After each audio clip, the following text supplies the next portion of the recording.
जो लोग सरकार की गुलामी कर रहे हैं, जो लोग या तो ये जफर भाई सरकार के पक्ष में दिखाना शुरू कर दें, मोदी और योगी के पक्ष में दिखाना शुरू कर दें, कहने का मतलब गोदी मीडिया की पत्रकारिता शुरू कर दें, तो इस नोटिस की वैल्यू फिर कोई नहीं होगी, जीरो हो जाएगी। आप ये समझ लीजिए। मोहित शर्मा आप खुद एडवोकेट है, कहा जा रहा है कि कुछ अनहोनी ना हो जाए, वक्फ बिल पास हुआ है, इस वजह से सब लोगों को नोटिस भेजा गया है। तो भैया अब अनहोनी ना हो जाए तो पत्रकार तो ये अंजना ओम कश्यप भी है, अमीश देवगन भी है, सुधीर चौधरी भी है, और कुछ शराब पी के घुसने वाले भी हैं। इनको नोटिस क्यों नहीं भेजते?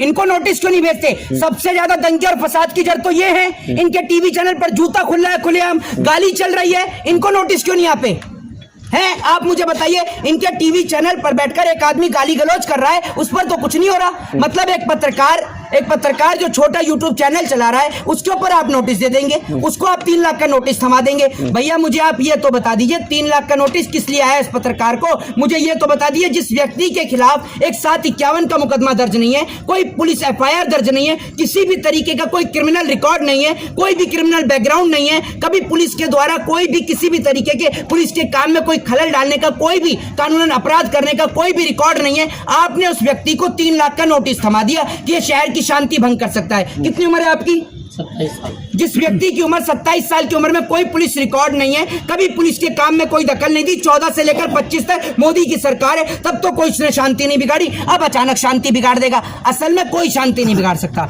इस नोटिस के जरिए लोगों की आवाज को दबाने का प्रयास किया जाता है। ऐसे 3600 नोटिस मैंने देखे हैं, और ऐसे बहुत नोटिस हमें भी आए थे जब हम सरकार के खिलाफ शुरुआत में बोलना शुरू किया था। जब सरकार को दिखा कि इनको कोई फर्क नहीं पड़ता ऐसे नोटिसों से, सिर्फ कोर्ट की तारीखें चलती रहती हैं, कोर्ट का समय जाहिर होता और कुछ नहीं होता। बहरहाल हम इस लड़ाई को लड़ेंगे, और हमें पूरा यकीन है इस देश के सर्वोच्च न्यायालय पे, इस देश की अदालत को, और हमारे भाई जो जफर हैं, हम इनको इस लड़ाई में पूर्णतः विजय दिलाएंगे। क्या वजह लग रहा है मोहित शर्मा, क्यों जफर सिद्दीकी के ऊपर नोटिस भेजा गया? भाई इनके जैसे कई और लोगों पे भेजा गया, सिर्फ उन्हीं लोगों पे जो सरकार के खिलाफ आवाज उठाते हैं, ठीक है, सिर्फ उनके खिलाफ। जो लोग सरकार की गुलामी कर रहे हैं, जो लोग या तो ये जफर भाई सरकार के पक्ष में दिखाना शुरू कर दें, मोदी और योगी के पक्ष में दिखाना शुरू कर दें, कहने का मतलब गोदी मीडिया की पत्रकारिता शुरू कर दें, तो इस नोटिस की वैल्यू फिर कोई नहीं होगी, जीरो हो जाएगी। आप ये समझ लीजिए। लेकिन अगर ये सरकार की खिलाफत कर रहे हैं अपनी पत्रकारिता का मतलब क्या है?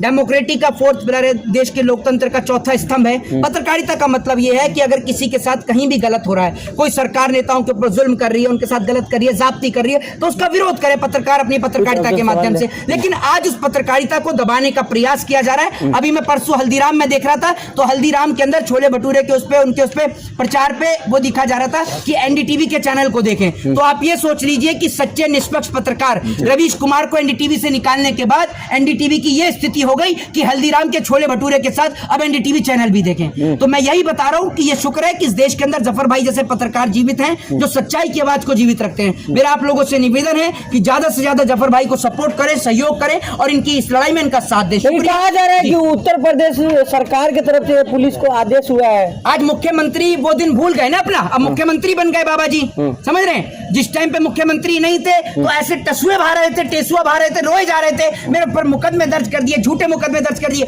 आज आप भी तो वही कर रहे हैं, आपकी सरकार है, लोगों पे झूठे मुकदमे दर्ज हो रहे हैं, आप भी तो वही कर रहे हैं। आपने कोई कमी छोड़ी है? तो एक बात आप मुझे बताइए, जो आप लोगों के साथ कर रहे हैं, और आपके ऊपर तो कानून, आपका तो बैकग्राउंड भी है, आपराधिक बैकग्राउंड, तो आप क्या कर रहे हैं? फिर आप अपने टाइम पे कैसे कहते थे कि मेरे ऊपर झूठे मुकदमे हुए?